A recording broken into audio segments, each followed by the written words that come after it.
brought to you by Silver Pumps. Top quality और consistent performance के लिए सिर्फ सिल्वर पंप्स नाम याद रखना। कन्हैया कुमार जी जो यहीं बिहार के हैं, वो 4-5-10 दिन यहाँ पर सक्रिय दिखे।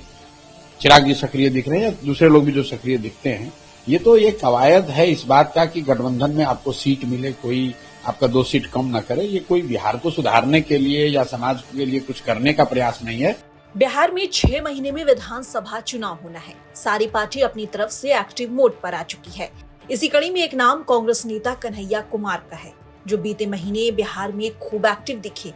बात ये भी हुई कि वो विधानसभा चुनाव लड़ सकते हैं। कन्हैया ने मार्च के महीने में बिहार में नौकरी दो पलायन रोको यात्रा का आगाज किया। इस यात्रा में कांग्रेस कार्यकर्ता और कई नेता बिहार के कई हिस्सों से अपनी यात्रा लेकर गुजरे। तो वहीं चिराग भी अब अपने बयानों से बिहार की राजनीति में खास विषय बन गए हैं। चिराग ने हाल ही में अपने एक बयान में कहा कि बिहार उन्हें बुला रहा है, वो केंद्र की राजनीति ज्यादा दिनों तक नहीं कर पाएंगे।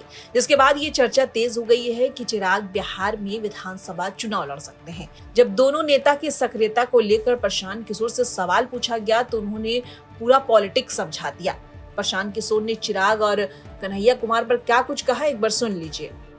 पटना आते हैं और उनका एक स्टेटमेंट है कि अपन बिहार में राजनीति करना चाहते हैं, बिहार के बारे में सोचना चाहते हैं, बिहार के बारे में बिहार का उत्थान करना चाहते हैं, बिहार फर्स्ट, बिहारी फर्स्ट का उनका नहीं। तो ये चुनाव से ठीक पहले उनकी इस तरीके से स्टेटमेंट आना, आपको लगता है कि 2020 वाली परिस्थिति? देखिए, ऐसा है कि चिराग जी बिहार से ही राजनीति करते हैं, इसमें नई बात क्या है।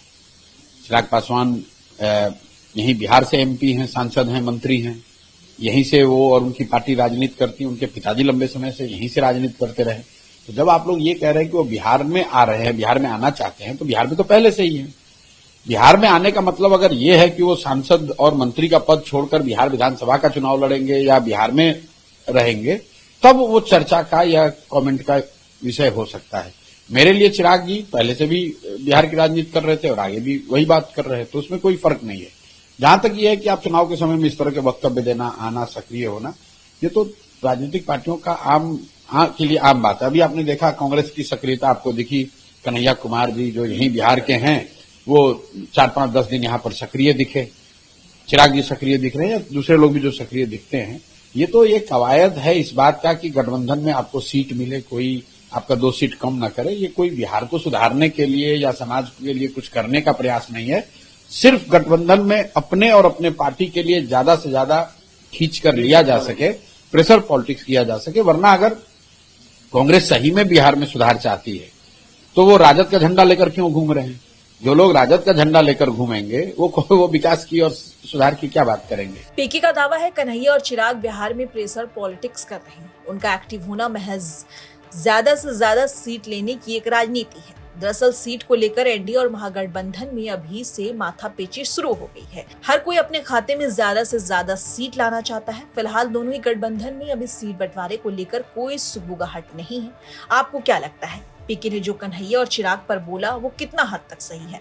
हमें कमेंट बॉक्स में बताइए और बिहार की राजनीति से जुड़ी तमाम खबरों के लिए देखते रहे सिर्फ बिहार तक।